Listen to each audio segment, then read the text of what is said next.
Hello, it's Book Quote Wednesday and the word is back.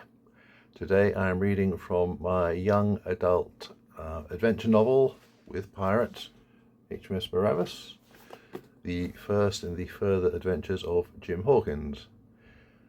I'm not giving anything away if I say that Jim is a restless young man with a lot of money but no idea what to do with it. Later in the book, he falls in with very bad company in the form of pirates, of course.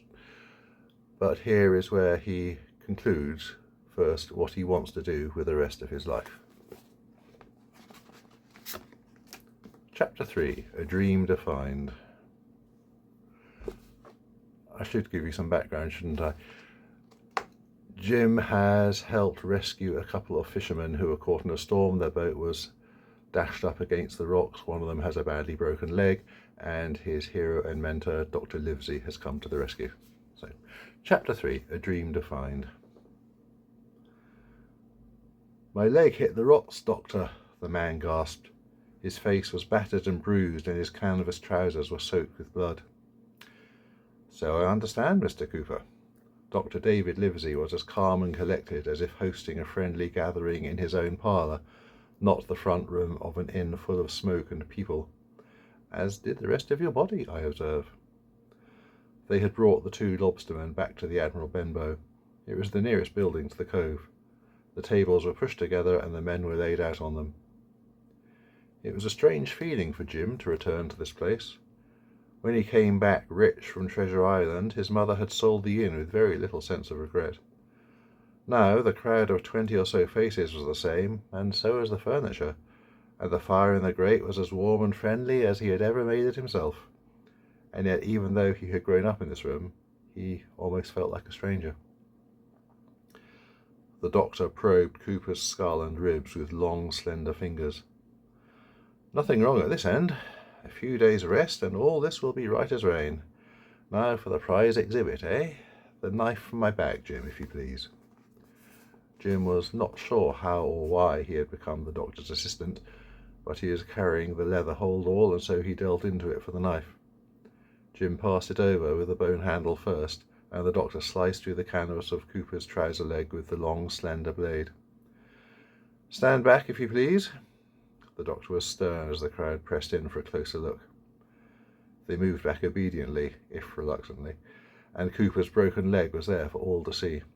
A white shaft of bone protruded through raw, red flesh.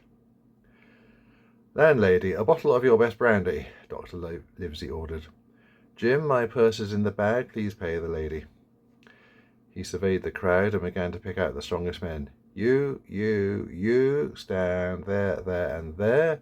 You two take his leg below the fracture, and when I give the word, pull. Jim, in the bag there is a small block of wood." He held his thumb and forefinger apart by an inch. "Pass it to me, please. Mr. Cooper, you have a fractured tibia, and I must reset it." The block was plain and rectangular and bore the imprint of many sets of teeth. Everyone in the room knew what was coming, not least the injured Cooper. He seized the bottle when it was offered to him and swallowed a good quarter of it in a matter of seconds. "Do what you must, Doctor," he choked before the doctor pressed the wood between his teeth. Then he bit down hard. He convulsed under the strong hands of the men chosen to pin him down, as the other two men heaved on his leg and the bone slid back beneath the skin. The doctor pushed the two ends into place and bound the wound tight. Tight, muffled sounds of agony forced their way through the wooden gag as the doctor strapped a splint to his leg. At last it was over. It took a moment to extract the block of wood from his jaws. "And what about Jack, Doctor?" he gasped with a nod at the unconscious man. Livesey came over and took Jack's wrist. He felt for the pulse and then laid the hand gently down with a shake of his head. "There's nothing I can do for Jack," he said sadly. Scene break. "Quite a day, eh, Jim? Thank you for your help." The doctor raised his voice over the sound of waves and wind.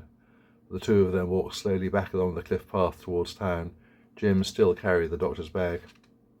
"I did very little," Jim pointed out. "You ran fast to fetch me. You helped save a man's leg." Jim couldn't deny it, but he still felt it was faint praise. If he hadn't run to fetch the doctor, then someone else would have. but only one man could have done what the doctor did. I'm not the one who knows what a Jim could not even remember the word. Tibia, Dr. Livesey said with a smile. One of the 3 main bones in the leg. But the leg will heal? Jim asked, to take the subject away from his anatomical ignorance. Oh, without a doubt. The salt water kept it clean, so there should be no infection. He may limp for the rest of his life, but I hope with little pain. They walked in silence while Jim summoned courage to ask the next man. Was there nothing you could have done for the other man? The doctor shook his head. His skull was fractured, bone had been driven into the brain, a hard clot of blood had formed. I have seen men with worse who lived, and men with less who died. Injuries to the brain are the strangest thing. One can never quite tell how fatal they might be. His voice grew quieter, and he gazed out at the horizon over the raging sea. Jim had known the doctor long enough to know that the matter consumed him. Perhaps he truly could have done nothing. Perhaps no one could have saved Jack. But Dr. Livesey was born to be a healer of men. If he saw something that was broken, then it was his instinct to make it better. And then the thought came like a stab to Jim's heart. He had seen the hope on every face at the Admiral Benbow when they appeared in the doorway. The way every man and woman there simply accepted the doctor's medical wisdom. Jim knew he would never be looked at in that manner. His money could buy him respect, which would last precisely until the last penny was spent. What the doctor had would last forever, because he knew there were 3 bones in the leg and so much more besides, and he used that knowledge to make the world a better place. Jim wanted a future where he could walk into a room and be valued in the same way, not for his fine clothes, but for who it was wearing them. I know what I would like to do with my money. He blurted it out before he could change his mind, words that would finally tear him away from his old life and throw him out into the world. He did not know it then, but for years after he would remember this moment and either bless or curse his younger self for not knowing what lay ahead. I should like to become a doctor, like you. Obviously, it won't be that straightforward.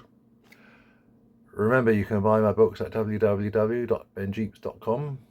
See you next time.